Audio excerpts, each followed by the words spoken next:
estranheis o fogo que surge no meio de vocês, destinado a pô-los à prova, como se alguma coisa extraordinária estivesse acontecendo. Pelo contrário, alegrem-se na medida em que são coparticipantes dos sofrimentos de Cristo, para que também, na revelação de sua glória, vocês se alegrem, exultando. Se são insultados por causa do nome de Cristo, vocês são bem-aventurados, porque o Espírito da glória, que é o Espírito de Deus, repousa sobre vocês. Que nenhum de vocês sofra como assassino ou ladrão, ou malfeitor, ou como quem se mete na vida dos outros. Mas, se sofrer como cristão, não se envergonhe. Pelo contrário, glorifique a Deus por causa disso. Porque chegou o tempo de começar o juízo pela casa de Deus. E se começa por nós, qual será o fim daqueles que não obedecem ao Evangelho de Deus? E se é com dificuldade que o justo é salvo, que será do ímpio e do pecador? Por isso, também os que sofrem segundo a vontade de Deus, entreguem a sua alma ao fiel Criador na prática do bem. Vamos orar mais uma vez. Senhor, nosso Deus, nosso Pai eterno, nosso fiel Criador, a Ti, Senhor, dedicamos a nossa mente, nosso coração, tudo que é em nós. Prostramos diante a Tua palavra. Prostramos diante a Tua presença que habita no meio do Seu povo, que habita em meio a um povo regenerado pela Sua santa palavra, para fortalecê-los, para guiá-los, para confrontá-los, para consolá-los, por meio da Tua palavra. Que o Teu Espírito Santo permaneça em nosso meio, convença o nosso coração da justiça, do juízo e do pecado. E também testifique de Cristo, que é tudo o que nós precisamos. E nos guie a Cristo, que é onde somos tudo o que devemos ser e temos tudo o que precisamos ter. Confiamos, Senhor, na Tua palavra, na fidelidade dela de nos guiar neste momento, e do poder do Espírito Santo que opera por meio da pregação da Tua palavra. Assim nós oramos, em nome de Jesus. A igreja que crê diz amém. Se tiver uma aguinha para mim, por gentileza. Ô mano, não vai ouvir. Se alguém puder trazer uma aguinha. Irmãos, de dia 18 e 19 de julho do ano de 64 depois de Cristo, Roma ela foi queimada, sendo uma das maiores catástrofes da antiguidade. E os romanos acreditavam então que havia sido feito pelo imperador da sua época, Nero, que ele havia incendiado a cidade de Roma, muito provavelmente, pelo seu desejo incansável e insaciável de construir a cidade do seu jeito. Então, para construir, ele teria que destruir o que existia. Os romanos então ficaram completamente arrasados, né? A sua cultura, de certo modo, desapareceu juntamente com a sua cidade. Todos os elementos religiosos da sua época haviam sido destruídos. Os seus grandes templos, as suas relíquias, os seus deuses, os seus ídolos domésticos, tudo havia sido queimado. E esse acontecimento trouxe grandes implicações religiosas, porque fez acreditar para o povo que os deuses deles haviam sido incapazes de revidar ou se proteger de tamanha catástrofe. As pessoas então haviam ficado sem casas, haviam ficado sem esperança. Muitas pessoas haviam sido mortas. O ressentimento amargo que sentiam era muito forte. Então Nero, vendo tudo isso, ele procura então um bode expiatório para jogar a culpa pelo incêndio e tirar de si. Ele coloca então nos cristãos. O povo de Roma já odiava os judeus da época, então Nero vai e aplica essa culpa de ter sido posto fogo em toda a cidade de Roma nos cristãos. Então esse boato se espalha rapidamente que os cristãos haviam colocado fogo na cidade. Então, consequentemente, uma terrível perseguição começou ao longo do Império Romano, chegando ao norte das montanhas de Taurus, como Ponto, Galácia, Capadócia, Ásia e Betínia, como nós vimos lá no início da carta de Pedro, 1 Pedro capítulo 1, no verso 1. Exatamente esse ponto, né? É um dos pontos onde se espalhou, então, essa perseguição e acabou impactando os cristãos, que em sua maioria eram, na época, gentios, que haviam se convertido pela pregação, provavelmente, do apóstolo Paulo. Então, Pedro estava, de alguma forma, tentando fortalecer e encorajar esses irmãos que estavam sofrendo de forma intensa uma perseguição injusta. Olha essa missão de Pedro, né? Uma missão tão linda, tão privilegiada, mas ao mesmo tempo tão desafiadora. Em meio a tudo isso, fortalecer e encorajar um povo por meio da palavra. Que trabalho árduo desse pastor, né? Que trabalho difícil, que trabalho primoroso, delicado. E ele só encontrava isso na palavra de Deus. Nós vemos toda a carta de Pedro, ele ecoando muitas palavras do próprio Jesus Cristo. Ele mesmo sabia que era somente pela palavra de Deus que ele poderia, em tamanha circunstância adversa e difícil, poder encorajar um povo e consolar em meio a uma perseguição tão profunda. Ao longo dos séculos, então, os membros da nação judaica, eles eram acostumados a passar por algumas perseguições. No decorrer do primeiro século, os judeus que haviam posto, então, a sua fé em Jesus Cristo chegaram a suportar os tormentos infligidos pelo Império Romano, apenas por serem judeus. Mas os cristãos gentios ainda não haviam provado uma perseguição tão forte. E eles estavam provando agora uma perseguição pelo nome de Jesus Cristo. Eles estavam sendo provados e perseguidos simplesmente, poderosamente, por crerem no Evangelho, por lançarem a sua fé em Jesus Cristo.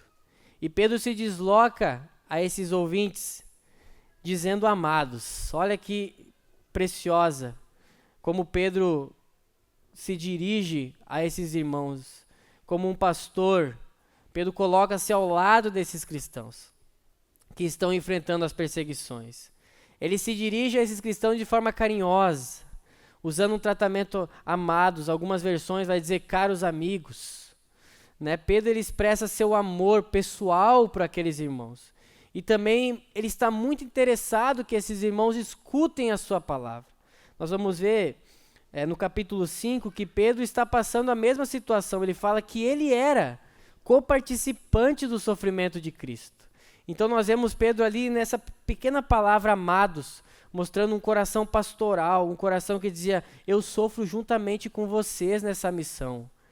Eu quero que vocês escutem atentamente essas palavras que eu tenho para dizer para você, porque elas certamente funcionarão nesse período que vocês estão passando. E ele então diz: amados, não estranhem o fogo. Ou seja, não fiquem surpresos. Não pensem que isso jamais chegaria a vocês. Não pensem, irmãos, que o sofrimento jamais chegaria e bateria a porta de vocês. E ele enfatiza que ao se deparar, o crente ao se deparar com essas dificuldades, eles não devem considerar como experiências incomuns. Ou, eu virei crente agora, eu nem esperava algum tipo de sofrimento na minha vida. É isso que Pedro está dizendo. Não pense que o cristianismo iria tirar de vocês os sofrimentos da vida, as dificuldades. Não fiquem surpresos com isso. Não acham como algo inesperados, ou que vocês estão de alguma forma sendo injustiçados por Deus, naquele sentimento: nossa, eu virei crente, eu não deveria estar passando por isso. Nossa, eu me converti, e eu tive que sair da minha terra como um fugitivo, como Pedro fala, forasteiro, porque eu apenas criei no Evangelho, eu não deveria estar passando por isso, alguma coisa de errado está acontecendo. É isso que Pedro quer dizer. Não fiquem surpresos com isso, não estranhem. E ao encarar o sofrimento, deve ser encarado como um elemento intrínseco na vida da fé. Os crentes podem evitar a tentação de questionar a validade das promessas de Deus ou eficácia da sua proteção. Então, quando nós eliminamos esses pensamentos, irmãos, de que eu não deveria estar passando por isso, Deus está sendo injusto, Quando nós eliminamos esses pensamentos, nós vamos evitar a tentação de nós nos questionarmos a validade das promessas de Deus ou a eficácia da sua proteção. Quando nós eliminamos esses pensamentos, nós não vamos questionar se Deus vai cumprir o que Ele disse ou não, ou se Deus realmente vai me proteger em meio a tudo isso ou não. Então Pedro alerta, não estranhe isso, não tenham esse sentimento, não tenham esse coração. O Senhor está no controle. A ideia central é que para os seguidores de Cristo, os seguidores daquele que foi crucificado, o sofrimento ele não é um sinal de fraqueza ou de algo que está errado em relação a Deus, mas sim de uma parte natural do discipulado de Deus com o seu povo. É dessa forma que Pedro inicia.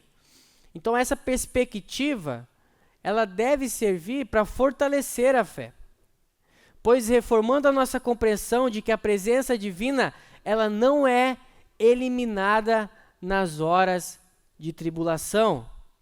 Então, ao invés de temer a influência das forças adversas, como a do maligno, os crentes eles são agora encorajados, irmãos, a confiar na proteção e na soberania de Deus, reconhecendo que o sofrimento, então, faz parte da jornada espiritual, que o aproxima ainda mais da compreensão da sua fé e o aprofunda ainda mais no conhecimento e no provar do amor de Deus. Olha que preciosidade, irmãos.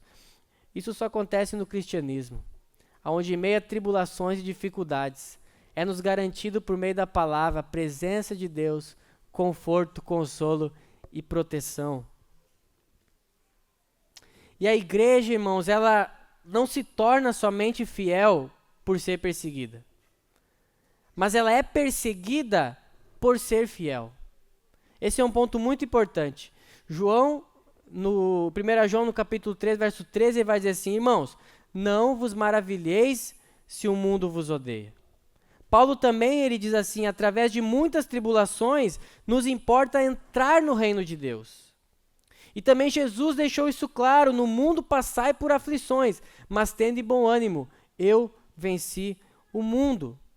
Então, algo importante, irmãos, que nós devemos ver é que não somente a igreja é fortalecida, porque hoje tem aqueles irmãos que entram numa euforia pela perseguição, o que acontece? Eles tendem a orar por isso. Eles tendem a pedir a perseguição como achando que é o único meio pelo qual a igreja é fortalecida. Mas esse não é o único meio, é um dos meios pelo qual a igreja cresce e é fortalecida. Mas não somente. Existe uma diferença, irmão, entre suportar as perseguições e as aflições, e até mesmo com alegria, como o texto nos diz, e desejar a perseguição. Veja, irmãos, há uma diferença aqui. A Bíblia nos instrui a suportar, até mesmo com alegria, mas nós não vamos ver em nenhum momento a Bíblia dizendo para os cristãos orar para ser perseguidos, para crescer em fé. Então ele diz que a tribulação pode chegar, as aflições chegam, mas que o cristão não deve orar pedindo isso. Pelo contrário, ela nos instrui de outra forma. Nós vamos ver que em meio às dificuldades que chegam aos cristãos, nós podemos passar com alegria, como por exemplo em Atos 5:41, quando Pedro e João diz assim, eles se retiraram do sinédrio, Pedro e João não dizem juntos, né? Mas Pedro e João estão saindo do sinédrio, diz assim, e eles se retiraram do sinédrio muito alegres por terem sido considerados dignos de sofrer afrontas por esse nome. Então não fala que eles foram buscar afrontas, mas por serem fiéis, as afrontas chegaram. E chegando a eles viveram elas de forma feliz por serem dignos de sofrer por nome de Cristo. Mas também nós vamos ver que, embora haja relatos de que crentes se alegram em meio às perseguições, em razão da sua fidelidade ao Senhor, nós não encontramos exemplos de fiéis, como eu falei anteriormente, que orem ou desejem a perseguição. Nós não vamos ver alguém na Bíblia, em alguma oração, o Senhor dizendo assim, Senhor, eu desejo a perseguição para que minha fé fortaleça. Irmãos, o cara que ora isso, ele não sabe o que ele está dizendo. Ele não sabe o que ele está dizendo. Então a Bíblia não nos instrui a orar e pedir perseguição como um meio de fortalecer a fé. Ela diz que elas chegam. Veja como o texto diz ali. não estranhe o fogo que surgem. Enviado do próprio Deus, destinado a pô-los à prova. Uma tribulação que surgiu, vindo do próprio Deus, com o destino de pô-los à prova, bem objetivo. Então, isso surgiu da parte de Deus. Então, nós não vamos ver isso acontecendo, mas nós vamos ver, por exemplo, em meio à tribulação, lá em Atos capítulo 4, no verso 29, do verso 23 ao 31, eu vou ler, os irmãos em meio à tribulação, orando para que Deus os desse intrepidez diante das dificuldades e a perseguição, para que eles pudessem pregar em meio a tudo isso e enfrentar tudo isso. E é esse o modelo que nós devemos ter em meio às dificuldades e à tribulação. Olha aqui o contexto. Eles haviam sido libertos da prisão, e diz assim, uma vez que soltos, Pedro e João procuraram os irmãos e lhe contaram tudo que os principais sacerdotes e os anciãos lhe tinham falado. Ouvindo isto, unânimes, levantaram a voz a Deus e disseram, Tu, soberano Senhor, fizeste o céu, a terra, o mar e tudo que neles há. Disseste por meio do Espírito Santo, por boca de Davi, nosso pai, teu servo, por que se enfureceram os gentios e os povos imaginaram coisas vãs? Os reis da terra se levantaram e as autoridades se juntaram contra o Senhor e contra o seu ungido. Porque de fato, nesta cidade, Herodes e Pôncio Pilatos, com gentios e gente de Israel, se juntaram contra o teu santo servo Jesus, a quem ungiste, para fazerem tudo o que tua mão e o teu propósito predeterminaram. Olha o verso 29. Agora, Senhor, olha para as ameaças deles e concede aos teus servos que anunciem a tua palavra com toda a ousadia, enquanto estendes a tua mão para fazer curas, sinais e prodígios por meio do nome do teu santo servo Jesus. Tendo eles orado, tremeu o lugar onde estavam reunidos. Todos ficaram cheios do Espírito Santo e com ousadia anunciavam a palavra de Deus. É assim que eles lidavam no meio da tribulação. Eles não oravam por perseguições, não pediam, mas sendo homens fiéis, eram presos, eram insultados. E eles eram encorajados pela palavra a suportar tudo isso, não revidando com insultos, seguindo os caminhos de Jesus, não revidando, mas orando para que em meio a tudo isso o Senhor os encha do Espírito, para que eles recebam ainda mais intrepidez da parte de Deus para pregar o Evangelho e para continuar operando os sinais de Deus em meio a todas essas tribulações. É assim que devemos agir em meio às dificuldades e às tribulações e às perseguições.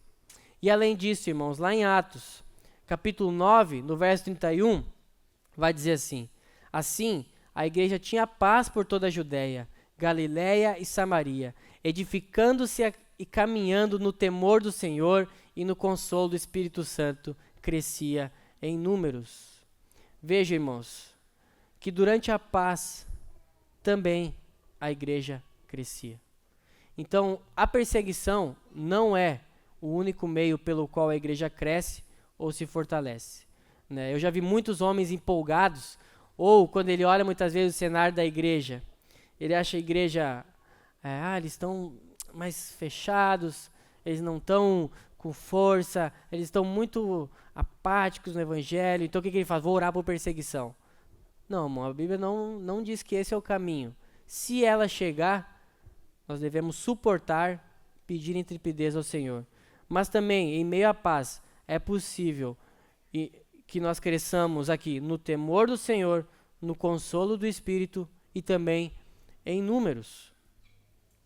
Então esse trecho deixa claro, irmãos, que mesmo em períodos de tranquilidade, a igreja de Atos podia crescer e prosperar também. Amém? Então aqui, irmãos, diante de tudo isso, Pedro diz, não se espantem. Ele diz, não acham que Deus não está nisso?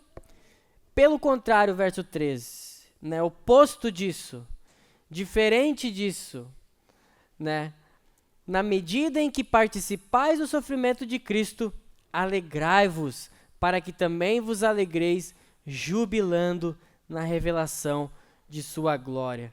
Aqui nós podemos ver várias outras formas que poderia ser aplicado esse texto, né? Mas a ideia é que, na medida, né, ou assim como vocês estão participando dos sofrimentos de Cristo, vocês se alegram no presente, porque na revelação da glória de Cristo vocês se alegrarão, exultantes e com júbilo.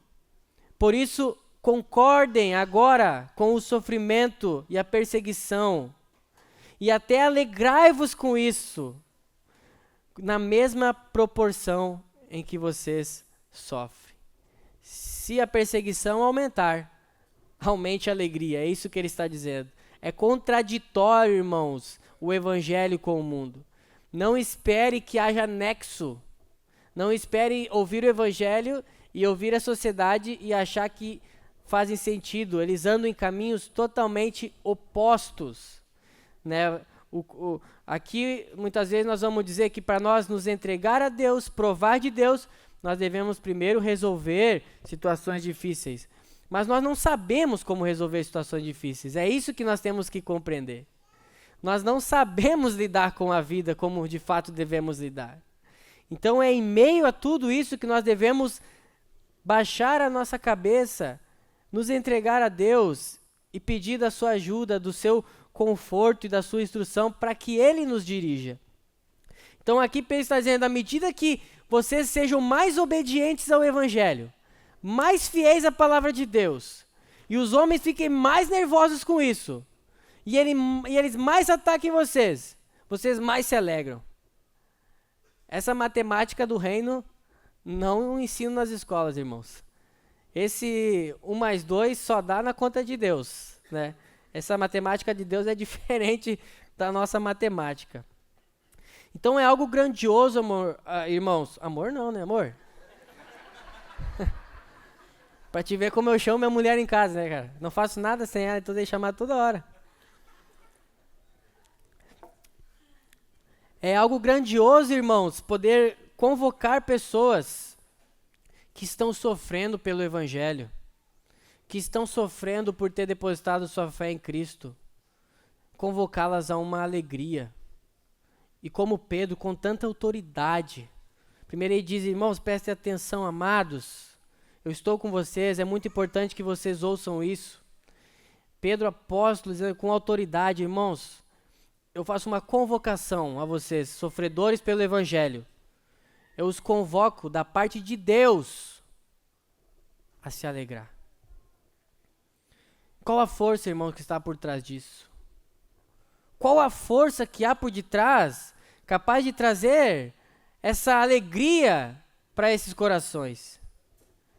É a força, irmão, da expectativa cristã. Foi isso que sustentou a igreja primitiva. A esperança viva na manifestação da glória do Messias. Pedro, ele experimentou pessoalmente que o Senhor Jesus é capaz de encher corações em meio às aflições, em meio à tortura, com uma vitoriosa alegria. Nós vamos ver Pedro, que havia negado Jesus 3 vezes. Experimenta depois, como nós lemos em Atos capítulo 5, verso 41, que ao pós sair do sinédrio, saem regozijando-se por terem sido considerados dignos de sofrer afrontas por causa do nome de Jesus.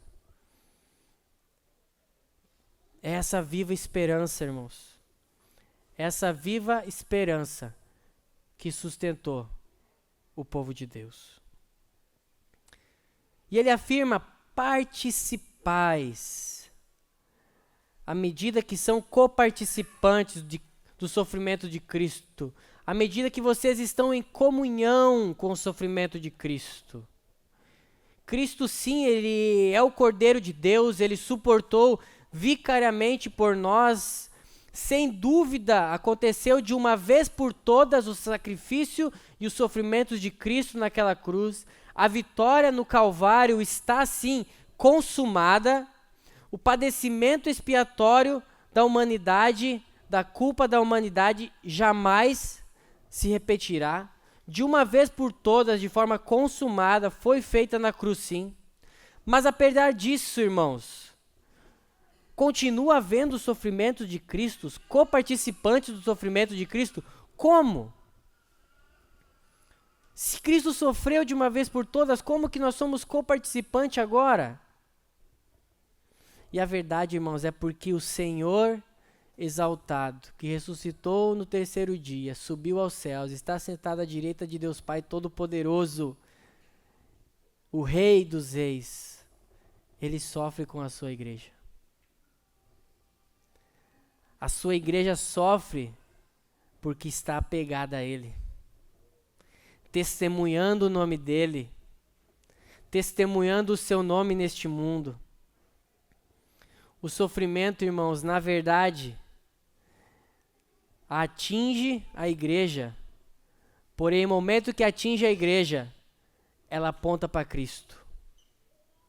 Porque Ele se ligou, irmãos, à sua igreja de forma indissolúvel. Ele se ligou à sua igreja de forma inseparável. A igreja se uniu com Cristo no poder do Espírito de forma que nada pode os separar, nem mesmo o sofrimento. Jesus não vai para um lado e a igreja para o outro quando a igreja está sofrendo, não. Ele sofre porque ele está unido de forma inseparável. Ele é o cabeça dela e ela é o seu corpo, irmãos. Ele se identifica tanto com a sua igreja, irmãos, que nós podemos ver quando ele aparece a Saulo, que estava perseguindo a igreja. Jesus não diz assim: Saulo, por que você está perseguindo a igreja? Saulo, por que você está perseguindo os cristãos? Ele fala assim: Saulo, por que você persegue? Por que me persegues? Por que você está perseguindo a mim? Porque ele está de forma inseparável com o seu povo. Por isso nós participamos do seu sofrimento. Em Colossenses 1:24, Paulo descreve: agora me regozijo não nos meus sofrimentos por vós, e preencho o que resta nas aflições de Cristo, na minha carne, a favor do seu povo, que é a igreja. Veja, não há falta no sacrifício de Cristo, mas Paulo fala que está preenchendo as aflições. É porque as aflições continuam por meio da igreja. E Cristo, de forma inseparável, sofre com o seu povo. O comentário Esperança diz que, acerca dessa passagem, até então, porém, ainda não durarão as dores de parto do Messias, que agora atinge seu corpo, a igreja. Por isso, o tende da obrigatoriedade divina do sofrimento também paira sobre a trajetória da igreja rumo ao reino vindouro. Dessa forma, muito claramente, testemunha-se de antemão que ao confessar Jesus, a igreja terá, em algum momento, passar pelos seus sofrimentos. Porém, a participação nos sofrimentos do Messias a insere simultaneamente na participação da consumação. Veja, irmãos, que coisa linda.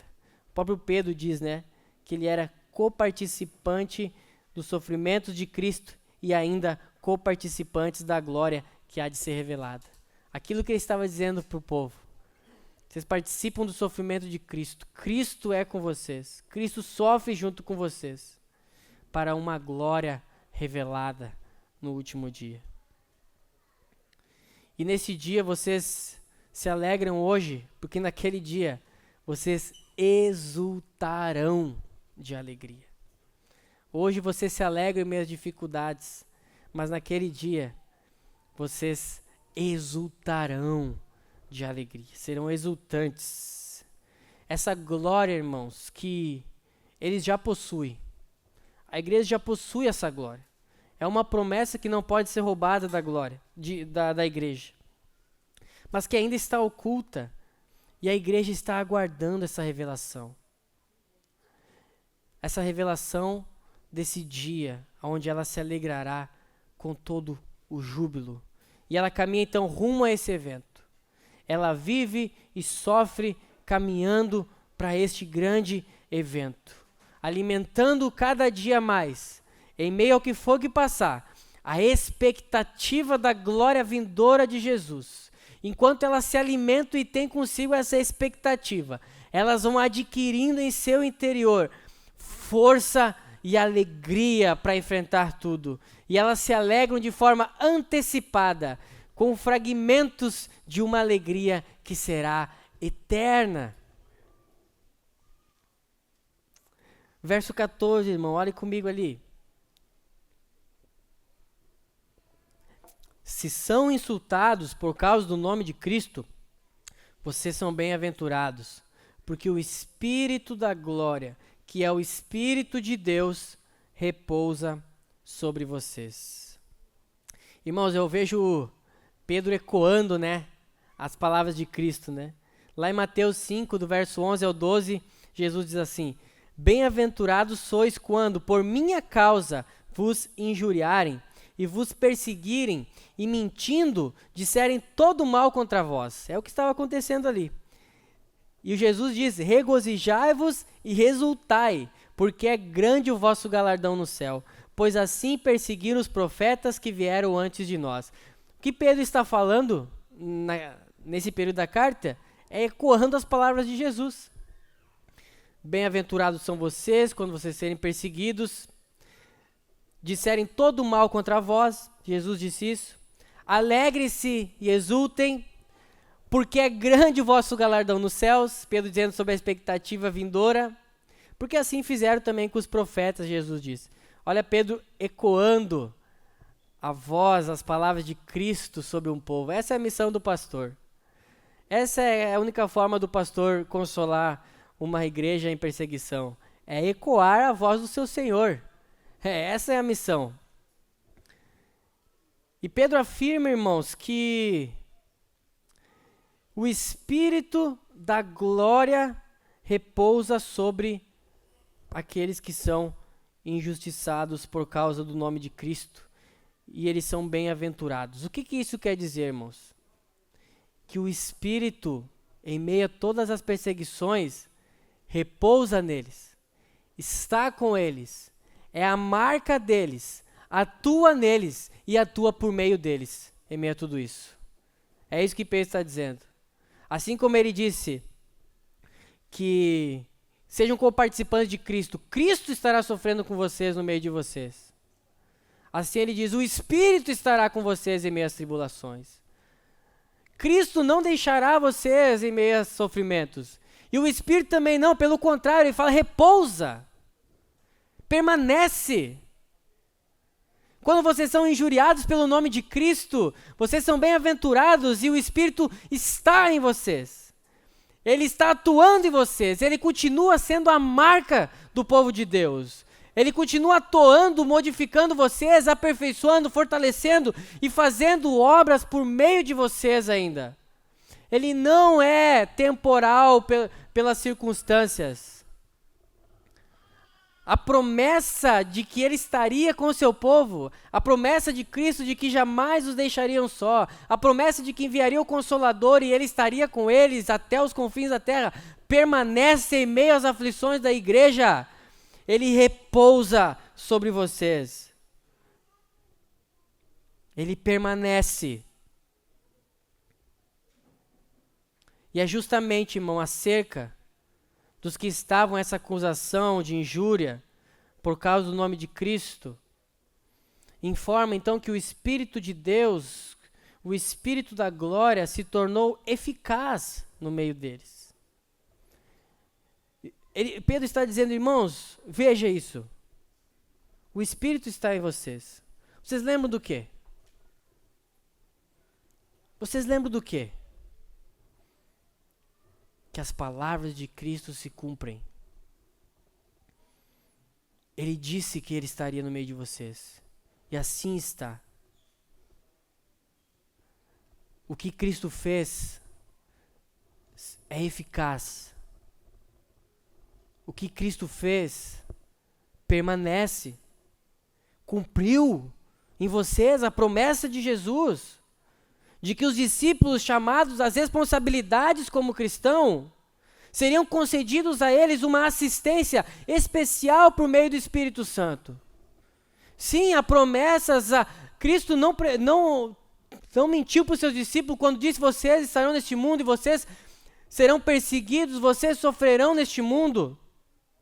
E essas promessas vocês estão vendo se cumprindo, mas também está se cumprindo que vocês, chamados a uma responsabilidade como crente neste mundo, também recebem uma assistência sobrenatural e especial da parte do Espírito Santo. Isso também está se cumprindo.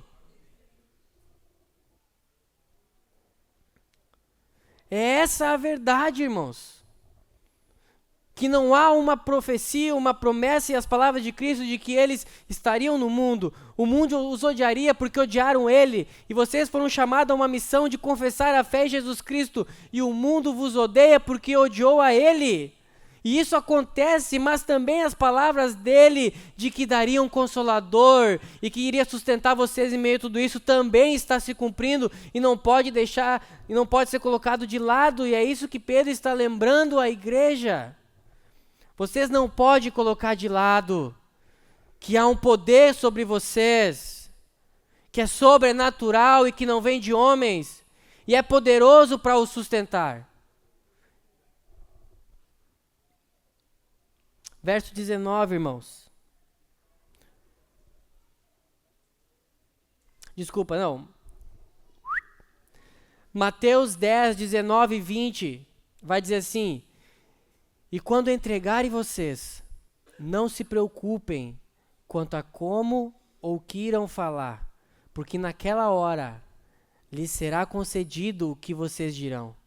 Afinal, não são vocês que estão falando, mas é o Espírito do Pai de vocês, é quem fala por meio de vocês. Naquela hora, irmãos, que o bicho pegar,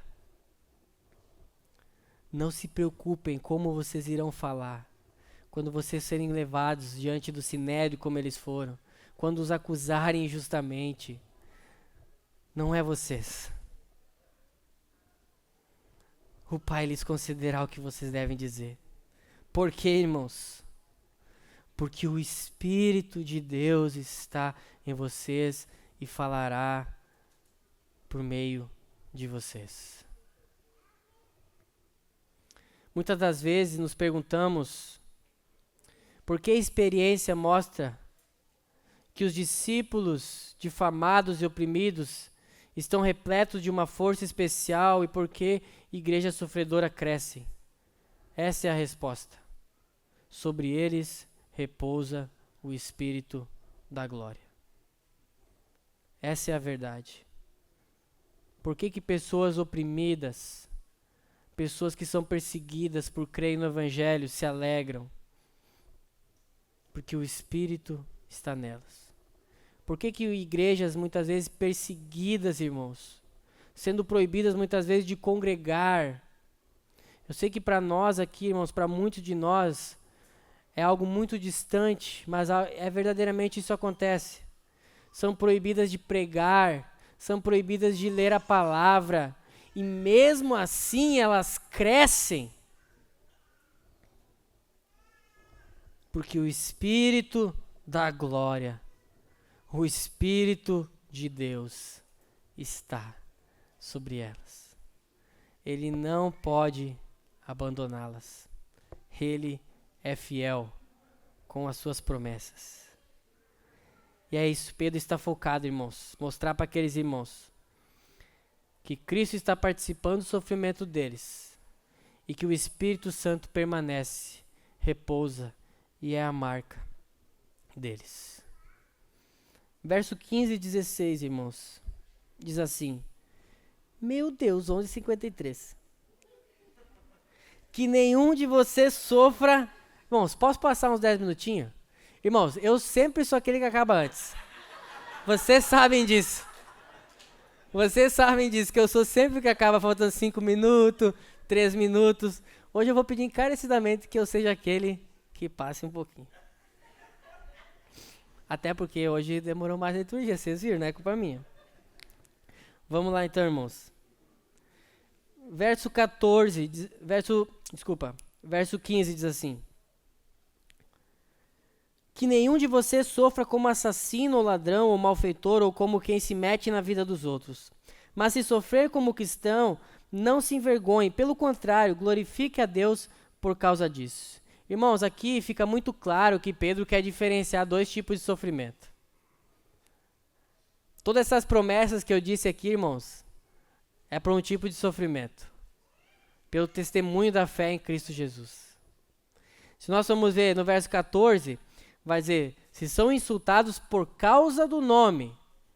No verso 16 diz, mas se sofrer como cristão. No verso 19 diz assim, por isso também os que sofrem segundo a vontade de Deus. Veja, irmãos, Pedro que em 3 vezes ele quer deixar claro o tipo de sofrimento que ele espera dos cristãos.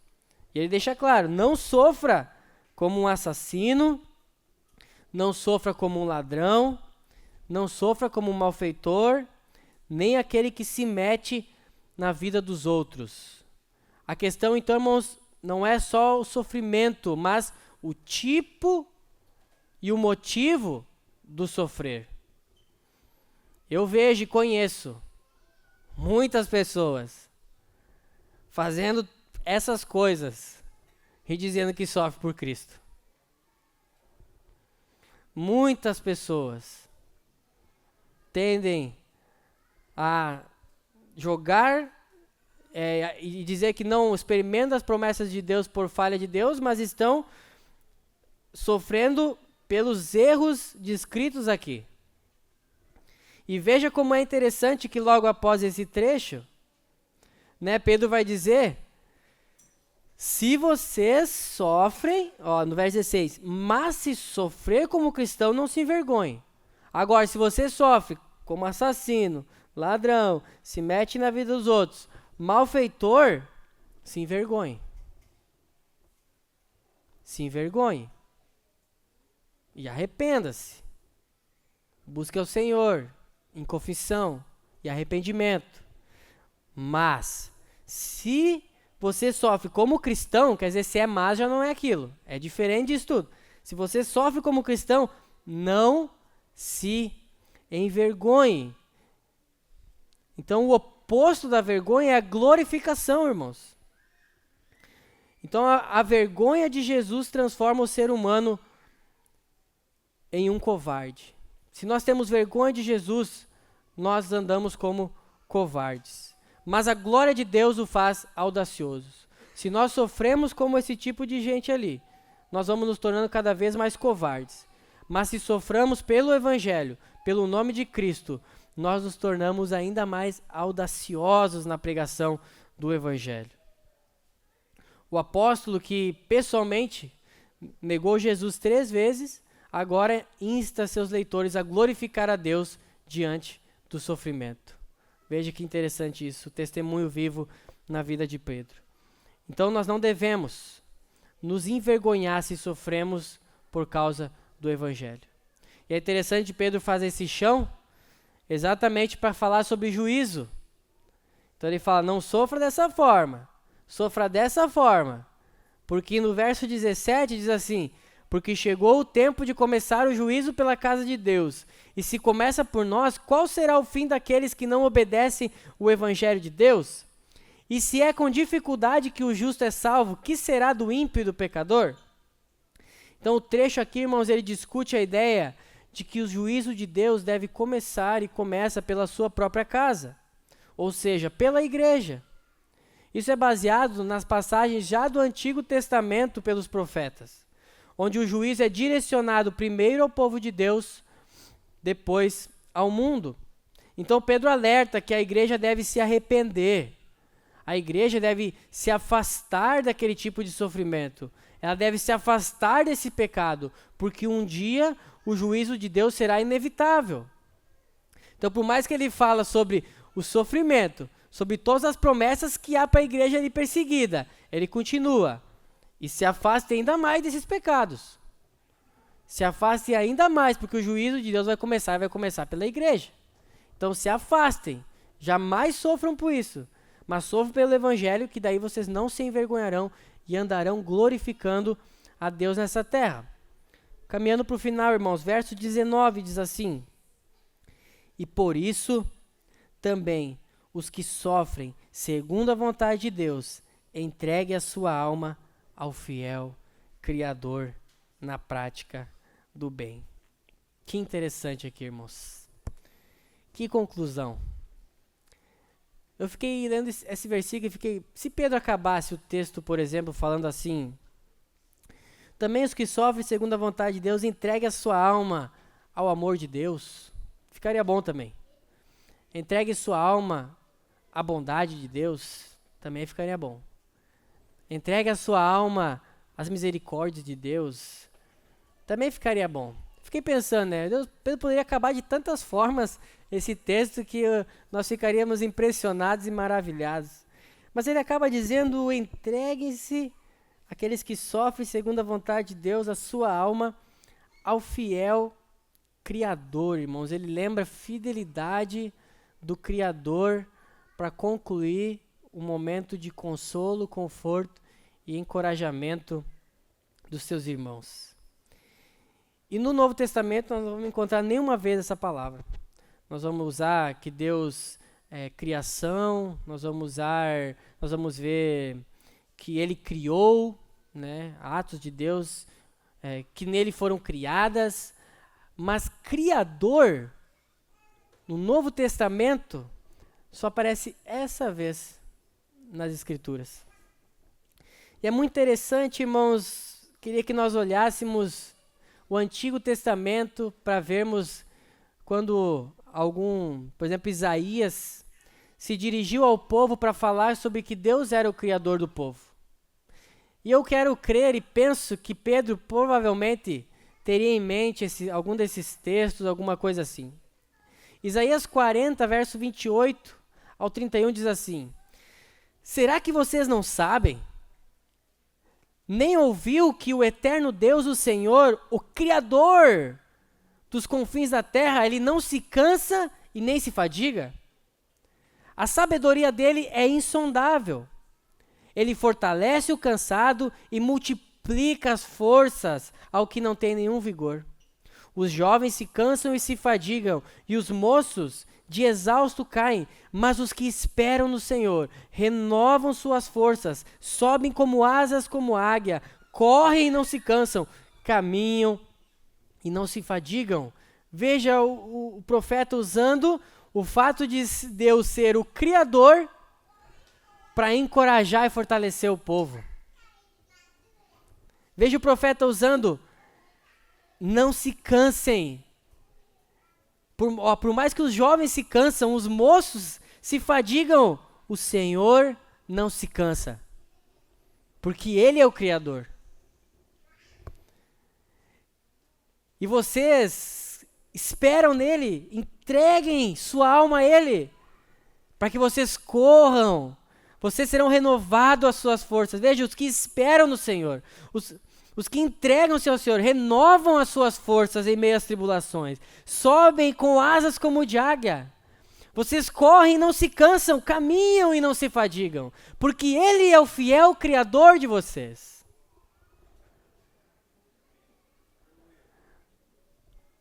O Deus que criou todas as coisas, Ele também sustenta todas as coisas. O Deus que começou a boa obra, certamente Ele irá concluir. Se Ele vos chamou das trevas para o reino da luz, e você sofre segundo a vontade de Deus, é Ele que o sustentará.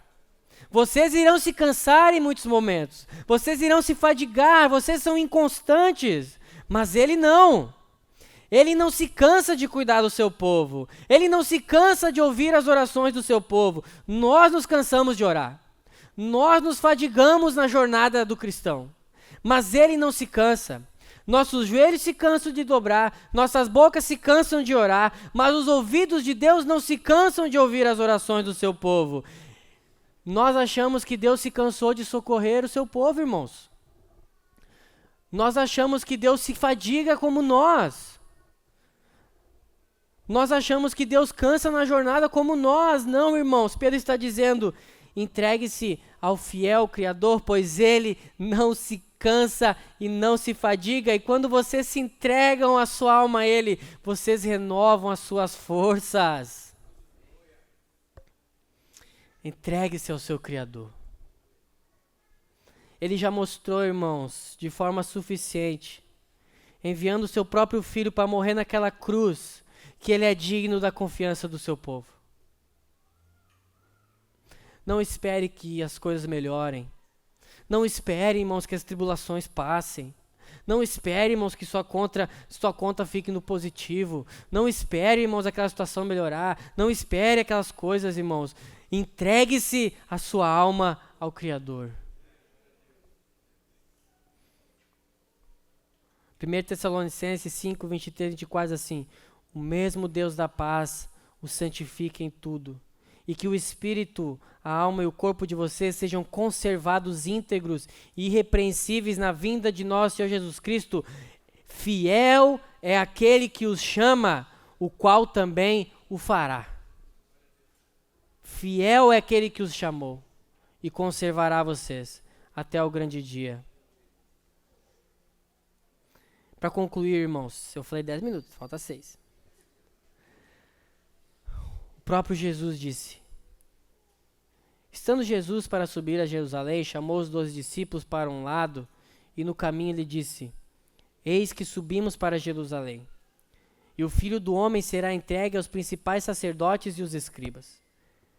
Eles vão condená-lo à morte e entregá-lo aos gentios para ser zombado, açoitado e crucificado, mas ao terceiro dia ressuscitará.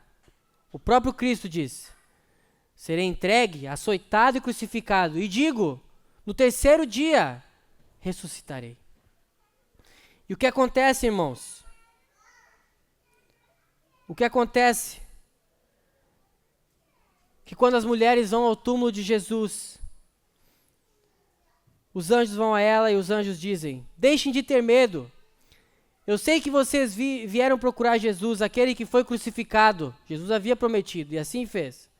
Mas ele não está mais aqui, ele ressuscitou exatamente como havia dito que iria fazer. Exatamente como havia dito que iria fazer. Ele é fiel. Ele disse que morreria, seria açoitado e ressuscitaria, e assim se cumpriu. Ouçam, e ele vai cumprir em vocês. Ele vai o sustentar até aquele dia. Entregue-se a sua alma ao fiel Criador. E aguardamos ansiosamente, pelas suas palavras fiéis, o grande dia em que não haverá mais tribulação, onde não seremos mais perseguidos, aonde exultaremos a alegria que provamos um pouco aqui, de uma vez por todas. Apocalipse 21 ao 7 concluo. Então vi novos céus e nova terra, pois o primeiro céu e a primeira terra tinha passado e o mar já não existia. Vi a cidade santa, Nova Jerusalém, que descia dos céus da parte de Deus, preparada como uma noiva adornada para o seu marido. Ouvi uma forte voz que vinha do trono e dizia: agora o tabernáculo de Deus está com os homens, com os quais ele viverá. Eles serão os seus povos, o próprio Deus estará com eles e será o seu Deus. Ele enxugará dos seus olhos toda a lágrima. Não haverá mais morte, nem tristeza, nem choro, nem dor, pois a antiga ordem já passou. Aquele que estava assentado no trono disse: estou fazendo novas todas as coisas, e acrescentou: escreva isto, pois essas palavras são verdadeiras e dignas de confiança. Disse-me ainda: está feito. Eu sou o Alfa e o Ômega, o princípio e o fim. Quem tiver sede, darei de beber gratuitamente da fonte da água da vida. Até aqui, irmãos. Ele disse, ele fez, ele está e ele estará. Essa é a verdade. Hoje nós choramos, sofremos, muitas vezes por perseguições, mas Pedro diz, aguardando aquele dia, aonde não haverá mais lágrimas, ele mesmo enxugará dos nossos olhos toda lágrima. Não haverá mais morte, não haverá nem tristeza, nem dor, pois a antiga ordem já passou. Olhe isso, veja isso. Veja que quem promete isso é o mesmo que disse que iria morrer e ressuscitar. E isso aconteceu. Veja que quem diz isso é aquele que disse que a igreja iria sofrer por ser fiel ao seu nome. E assim acontece. Aquele que disse também que estaria nelas um espírito que jamais poderia ser apartado delas, que estaria com elas e consolaria elas em todo o lugar, estaria convosco até os confins da terra. E assim acontece até os dias de hoje. Essa mesma voz diz que chegará o dia em que não haverá mais choro, nem morte, nem tristeza e nem dor. E essa mesma voz diz: aguardem isso, sejam coparticipantes do sofrimento de Cristo. Amém, igreja. Vamos ficar de pé, vamos orar.